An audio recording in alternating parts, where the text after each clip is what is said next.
And it's my pleasure to introduce our first speaker, Jennifer Mitchell, who's a professor at the University of Toronto and who uses CRISPR-Cas9 to study enhancer function. Thank you for the introduction and for the invitation to speak here at this great meeting. So I'm going to talk to you about something a little bit different. We've heard a lot about using CRISPR to target genes to investigate gene function. But what my lab is interested in is understanding how genes are regulated, so how genes are turned on and off in specific contexts. And the CRISPR system has been really useful in improving our understanding of how enhancers are functioning in their endogenous context, because of course they function in a chromatin context and not in the plasmid-based systems that have so often been used to study them. Okay, so why study enhancers? Well, of course, these are critical for gene function. And in fact, many diseases are actually associated with changes to regulatory DNA rather than changes to the genes themselves. The classic example of that is beta thalassemias caused by mutations in the locus control region, which is found upstream of the beta globin cluster of genes. So this is a region covered by the locus control region, and this is actually a series of hypersensitive sites or a series of open chromatin regions that are each bound by multiple transcription factors and have regulatory function. This cluster of regulatory elements is then able to turn each of these beta globin genes on in their correct developmental context and in the correct tissue context. Other examples of this type of change that causes disease, there's a rare form of blindness, which is caused by deletion of an enhancer upstream of the ATOH gene. There's also preaxial polydactyly conditions, which is extra digits, caused by single base pair changes to a distal enhancer that regulates sonic hedgehog. And I bring that one up because that enhancer is actually over a megabase away from the gene that it regulates, and it's buried inside the body of another gene. So actually linking an enhancer with the gene that it regulates is not a simple problem, and it causes difficulty in understanding these regulatory relationships because these enhancers can be buried within other genes. And in fact, actually, genome-wide association studies to study how single nucleotide polymorphisms in the human population relate to disease have actually identified that the majority of these disease links are found in intragenic regions, so not actually in genes themselves. And that has led to this hypothesis that actually a SNP in a non-coding region could be either disrupting the binding of a transcriptional complex or disrupting this chromatin loop structure that's formed when a gene is being actively regulated by a distal enhancer, and that it's actually that disruption that could lead to disease. Similarly, you can actually have a disease state that's caused by a gain of function, where this polymorphism is associated with recruiting a new transcription factor that then confers regulatory activity to a region that didn't previously have it. So understanding how enhancers function in their endogenous context is really important for understanding diverse diseases. So how do we find these distal enhancers? They can be very far away from the genes they regulate. They can be buried within other genes. So initially, methods relied on sequence conservation, so very deep sequence conservation from humans to fish to identify some of these intragenic regulatory regions. But later, chromatin chip sequencing methods were used. Initially, the first was a very elegant study by Axel Wiesel and Len Pinocchio's lab that used the chromatin remodeler EP300, which is a histone acetyltransferase gene, and used its footprint binding on DNA as a way to identify enhancers in the forebrain, midbrain, and limb buds of mouse embryos. Chromatin marks associated with histones, for example, H3K27 acetylation combined with H3K4 monomethylation can also be used to identify enhancers, as well as regions bound by multiple transcription factors, for example, this region upstream of the OCT4 gene in embryonic stem cells. So one of the things that my lab did when I first started the lab was to take all of this information in mouse embryonic stem cells that we had and ask the question, well, actually, what's the best way to identify enhancers using all of the chromatin data that we have? And we used this multinomial logistic regression approach to predict enhancers in mouse embryonic stem cells. And I'm not going to go through this at all. It's published, but I'm going to show you some of what we then went on to characterize in embryonic stem cells. So one of the first regions that caught our attention was this region surrounding the SOX2 locus. Our enhancer predictions are shown here in red, and what I hope you can appreciate is the fact that there's a little bit of interesting activity going on around the gene itself in terms of a couple of enhancer predictions, 3 of them, as well as some transcription factor binding. But downstream of the gene, over 100 kb downstream from the gene, we saw this really densely transcription factor bound region, which looks like a series of enhancers very similar to the beta globin locus control region. And in fact, when we zoom out to look at a picture of the entire mouse chromosome 3, what we see is that this region is actually the most heavily bound 10 kb window bound by different transcription factors on the entire chromosome. And so we thought that this was really a really interesting first candidate to look at in terms of how this region might be regulating SOX2 or perhaps even other genes. So we did a lot of characterization of this region. We did enhancer assays. We did some chromatin architecture analysis, and I'm not really going to go into that. But when we got to the end of all of that and we really thought we had a functional regulatory element, we turned to a deletion approach. And this was actually our first CRISPR-Cas9 deletion region. Oh, I forgot to say, just a year after we published our work, the super enhancer predictions were published by Richard Young's lab. And in fact, those predictions covered this distal region as well as a region closer to the gene. So like I said, we're using CRISPR-Cas9 deletions now. I feel like it's a bit old hat because we're actually just cutting DNA. We're not doing anything fancier than that in terms of targeting RNA or activation or repression in what I'm going to show you today. But I think we've learned a lot of important lessons from what we've been doing. So what we are doing a little bit differently is rather than just using a single cut to introduce indels, we're actually using 2 cuts to introduce these large deletions. And that's been really important because we're trying to take out regions bound by multiple transcription factors to really try and see the transcriptional null space first for the gene that we're looking at. We have another trick up our sleeves, which is that we use these F1ES cells. And these allow for allele-specific deletion and expression analysis. And I'm going to tell you a little bit about why I think that's really important in a few minutes. So just for those of you who may not be familiar with these types of cells, they're generated by crossing a musculus 129 mouse, in our case, with a castaneous mouse. And between these two species of mice, there's actually a single nucleotide polymorphism on average every 125 base pairs in the genome. So we can really cover a lot of genome space and really see almost every small piece of the genome in terms of what's going on after we make our deletion. So what happens is these mice are mated, the blastocyst is taken and subjected to a blastocyst outgrowth assay to then isolate embryonic stem cells. We then do the targeting in embryonic stem cells by transfecting in Cas9 GFP, as well as our 2 guides, and sorting for GFP positive cells. And then we then use a 96 well plate screening assay to identify the clones of interest. Okay. So because this is a workshop, I thought I'd go into a little bit of detail about how we do our screening and some of what we've learned from this. So we're looking at this is just depicting the wild type region up here and an example of some of the SNPs that we need to do our analysis. So if we're targeting our 2 guides to introduce this large deletion, we need SNPs, 2 SNPs usually fairly close to at least one of the cut sites, and then we need at least 1 SNP within the region that we're trying to remove. And that's for our screening purposes.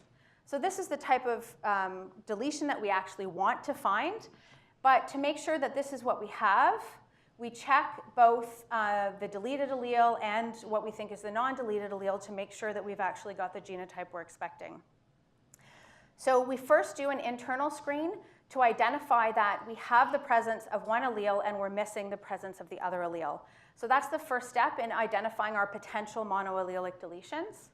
Next, we do this outside screen to then identify the deleted allele and actually sequence across and find the breakpoints for this deletion. Usually we don't amplify the wild type allele because usually we're removing a piece that's larger than several kb, and so we don't actually see that amplicon in this particular PCR reaction. So this is what we're looking for. However, often we find a lot of other things going on.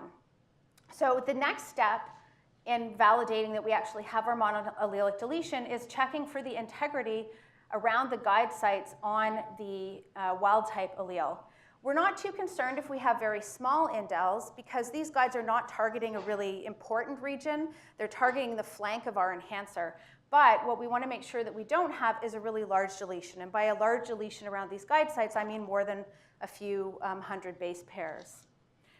So sometimes we find that we do have a larger deletion around one of the guides on what we think is the wild type allele on either one or the other, and these clones get dismissed from our analysis. What we've also found is that in some cases, we get these really huge deletions, and we've had even over 100 kb from one single guide target site. And why I think this is important to bring up in this context is that if you're using something like a genome surveyor assay, you may actually miss that type of change to the genome because you're not going to get an amplicon if it's within the area that you're targeting. And so it's really important to think about what other things might be happening in your clones when you're not looking individually at both alleles. Okay. So here's just an example of what we got from our first deletion approach. So this is the region that we were targeting by our 2 guide RNAs. We actually placed, there was a SNP in the PAM for one of our guide RNAs, so we were expecting to target mainly only one allele, and that's what happened. We had a pretty high efficiency. We were surprised at first how high this was in terms of our large deletions. So about 40% of our clones that we screened were heterozygous deleted clones. And then even though this was a fairly large region, we were able to amplify by PCR the wild type and show the deletion on each of the alleles. I'm not showing the full complexity here, but I'm just showing that we do get some common breakpoints coming up, but we also get additional sort of breakpoints here. And the ratio of the common breakpoint to the additional ones that we see is not affected at all by putting in a single or double-stranded repair fragment to encourage any particular repair. So, really, I think this is more a non-homologous end joining happening rather than a homology repair, and it's very hard to get the homology repair to introduce a common breakpoint all of the time. Okay. So what did we see? Oh, right. So before I just move on to what we saw functionally, I just wanted to point out that as well as seeing those really large deletions that are very hard to genotype, we also sometimes see some quite strange perturbations to the genome. So this is an example of a clone that we pursued because we wanted to determine what the change was, but it was very difficult initially to amplify outside of the guide cut sites and actually map the breakpoint. And that's because what we later found was there was actually this inversion that covered one of the guide sites. So we had to move quite far away from that guide site to actually get the amplicon and figure out what had gone on here. So we got this piece of DNA that has some additional microdeletions in it, but that's also an inversion. And this made it very difficult to genotype. And I mentioned this already, but we also do occasionally find specific regions of the genome that always tend to generate larger deletions than the small indels. And we're not sure what's causing that, but it seems to come up for one region targeted with multiple different guides that we often get these much, much larger deletions that can be even greater than 100 kb. And so in some cases, this gives the appearance of a phenotype in an enhancer assay because actually what's happened is the gene that the enhancer is targeting has been deleted rather than just the enhancer itself. So just caution if you're not fully looking at what each of your alleles, what has happened to each of your alleles when you're doing a deletion analysis. Okay, so here's some of the biology that we discovered when we deleted this distal enhancer region that I showed you bound that really large density of transcription factors. So because we're using these cells that have SNPs every 125 base pairs on average, we do RNA-seq, and then we can separate out the RNA-seq into allele-specific RNA analysis. So just shown at the top here is the SOX2 gene located over here. It's about just over 100 kb away from that enhancer. In wild-type cells, we see a lot of RNA from the SOX2 gene. It's very highly expressed. Where we've made a deletion of the enhancer on both alleles, we see almost no RNA. So expression goes down to very low compared to wild type. indicating that most of the regulatory activity for this gene is in this specific region. Then if we split this into the allele-specific approach, you can see that if we look at each allele individually in ES cells, we see that there's a similar expression from both of the alleles. And when you delete the enhancer just on the 129 allele, we lose 129 expression, but Cast is maintained. When we delete the enhancer on the Cast allele, we lose Cast expression, but 129 expression is maintained. And just looking throughout the entire genome, where we deleted the enhancer on both alleles, we saw evidence that the cells were differentiating, and I'm not going to show you more of that, but just what's highlighted in blue here are a lot of genes that are not normally expressed in embryonic stem cells, but that become expressed in the trophoblast lineage, and that's the phenotype that's associated with SOX2 gene deletion. So that's showing that our enhancer deletion is phenocopying the gene deletion. If we just look at a heterozygous deleted clone, where the enhancer has been deleted on the 129 allele, we now don't see that scatter. We don't see any increase in those trophoblast-specific genes, and we see pretty good maintenance of the rest of the gene expression throughout the genome. And I preface this by saying we initially wondered if this enhancer, because it had such a huge amount of transcription factors, might be regulating multiple genes, and we in fact did not find that that was the case. SOX2 was the only gene that was significantly affected by the deletion of this enhancer, so it really is specific for that gene. Okay, and we called this region the SOX2 control region, or SCR, which was our sort of nod to the beta globin locus control region, which we thought this shared a lot of features with that region. I mentioned that our prediction algorithm also identified some other enhancers around the gene, and especially these gene proximal ones, which were also declared as a super enhancer from Richard Young's model. So we went on to look at whether or not these enhancers surrounding the gene had any effect on SOX2 gene expression. And what we found actually was that they did not affect expression at all. So when we deleted either 1, 2, or 18 individually, or actually in one clone where we deleted all 3 of them on the Cast allele, by first deleting SR1 and then introducing a deletion of SR2 to SR18 in that clone, we see again that there was no change, significant change from the wild type levels, indicating that these enhancers surrounding the gene actually don't have any effect on SOX2 transcription in this particular context. So there's a lesson learned in terms of why you really need to analyze this enhancer activity in the endogenous context, because each of these are actually enhancers in a reporter type enhancer assay. Okay. So moving on from the SOX2 gene, we've now deleted many enhancers throughout the genome in ES cells, and we've learned a lot. And I'm going to just show you another short story of what's a really interesting region of the genome. So this is this region here. It's not a very big region. It contains 2 genes, the DPPA5A gene and the OOEP gene. And actually, clusters of enhancers surround this DPPA5A gene. And this whole region here was predicted as a super enhancer, but you can see our individual enhancer predictions at the top. And then we sort of declared this the DPP downstream region as well as a DPP upstream region. And so the first thing that we did was we just deleted each of these individually. And you can see over here that we had a more significant effect when we deleted the DPPA up region. And in fact, what happened was we lost about 36% of the transcription levels when we deleted the up region and 16% when we deleted the down region.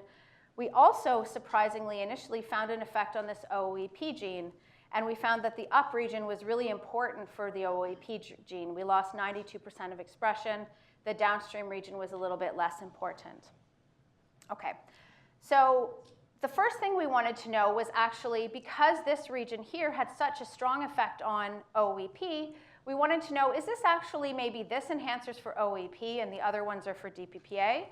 So we deleted this enhancer individually and then the other part of the cluster in a separate experiment.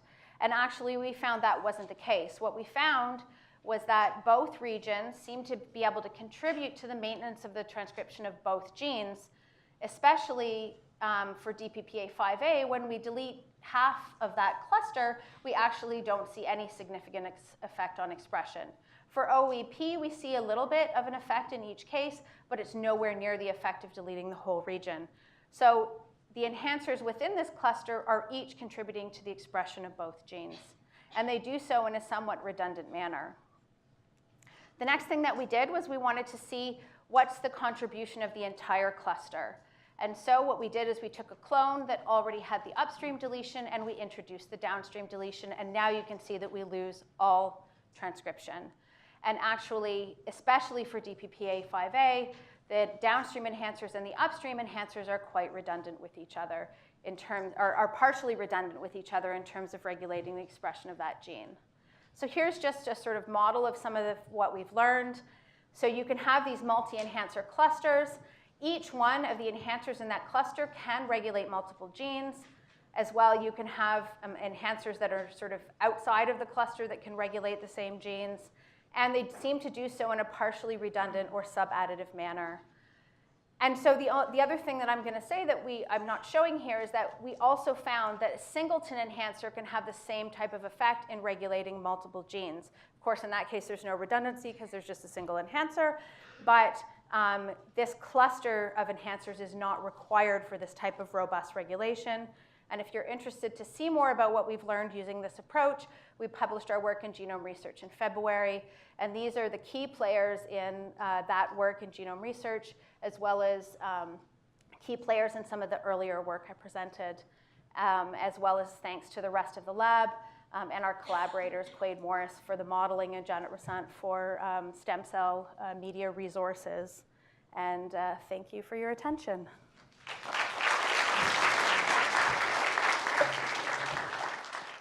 Thanks a lot for this very